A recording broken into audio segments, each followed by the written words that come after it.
So stop me if you've heard this one before. AI is a growing problem on YouTube. Pretty much everywhere you look, AI summaries, AI comments, AI response suggestions to comments, AI content filters that age restrict videos for daring to have 3 seconds of footage of a live stream that's been on YouTube this whole time without issue. And of course, in part or in full, AI generated content. This whole AI revolution, along with making me question the future of humanity, has all but exacerbated YouTube's already existing problem with content farms. I reckon you've heard of them too. Mass-produced content akin to fast food, designed to be mass-consumed and immediately forgotten for maximum profit. And AI has only made it easier for content farms to thrive, resulting in real YouTubers feeling the need to compete by doing daily uploads and artificial length padding, to the point where certain YouTubers have become sloppy in their due diligence as a result of rushing to be first. Thus, the enslopping, a perfect trifecta of sloppiness, AI, and content farms coming together to make YouTube worse for everyone. But you know this already. You don't need me to tell you why slop is bad because other YouTubers have already done so. Lots of other YouTubers, many of whom I respect, alright? And I tend to agree with them when it comes to the potential harm some slop content can bring. I want to be clear when I say I have no issue with these videos or the core arguments, but rather with the word slop itself, and how overused it has become when describing just about everything wrong with YouTube. For starters, there doesn't seem to be a singular definition of slop that everyone can agree on. Sometimes it's AI-generated slop, sometimes it's content farm slop, and sometimes it's commentary and video essay slop.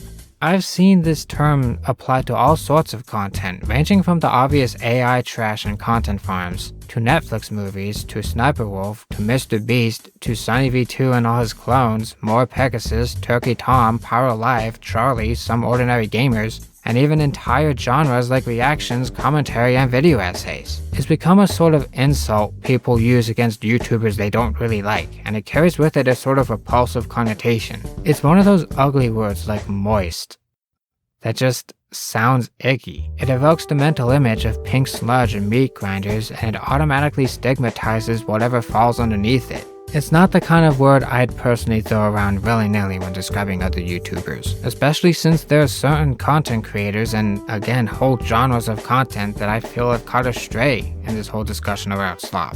Take Moist Critikal, for example, or his channel Penguin Zero. His content is kinda lazy.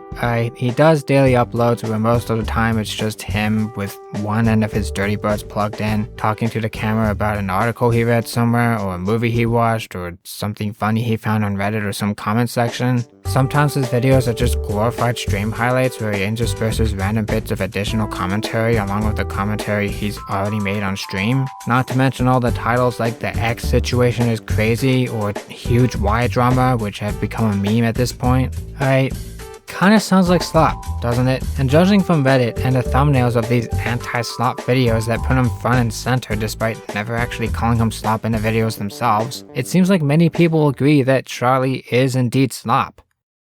I don't. Yeah, the baseline of his content may be lazy, especially in the past year or so, but his aura makes up for it, to the point where it kinda complements the lazy nature of his videos. And that's not even counting the other kinds of content he does sometimes, like tier lists or movie reviews or gun lessons. And despite some mistakes from time to time, he's managed to remain a respected member of the YouTube community for over a decade. And that's why I can't really bring myself to consider Charlie a slop channel despite there being valid reasons to critique his content.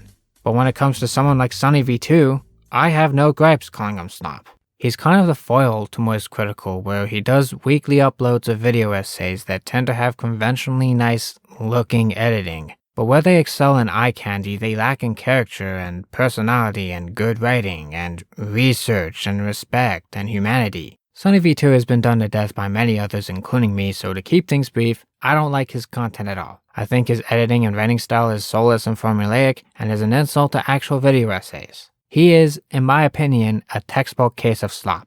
Maybe not on the same level as AI slop, but slop nonetheless. But therein lies the issue. It's my opinion, which is clearly biased in favor of content creators I actually enjoy. It's why I have no problem calling SunnyV2 slop, same with Moon, both the doomer plagiarist and a quote-unquote lawyer. Yet other content creators like Charlie and Mudahar, whom I've been watching on and off for a long time, I don't consider slop. It doesn't help that I obviously feel a bit self-conscious of my YouTube habits. I'm almost embarrassed to admit I enjoy watching/listening to things like commentary and Reddit story times because I'm worried the whole internet is going to judge me now. Like, why are you watching slop?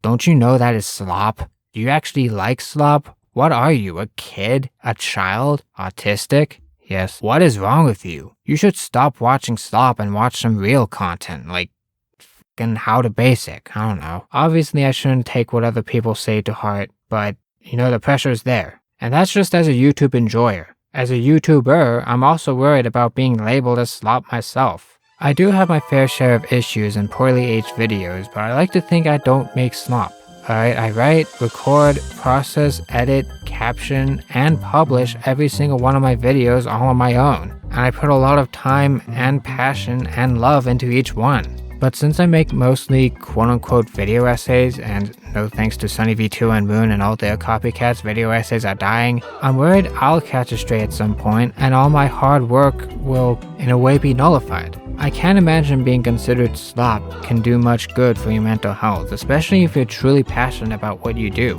and you feel like you're putting all your effort into it. Having all that work delegitimized and relegated to the same level as mass-produced content farms and AI trash could be very demoralizing, and dare I say, undeserved most of the time.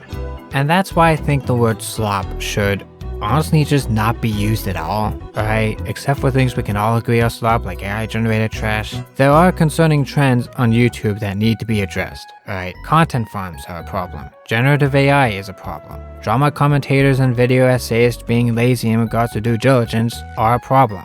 But aside from some overlap, these are separate issues that should be tackled separately. And just labeling all of it slop muddies them into a divisive mess of shit-flinging that doesn't solve anything.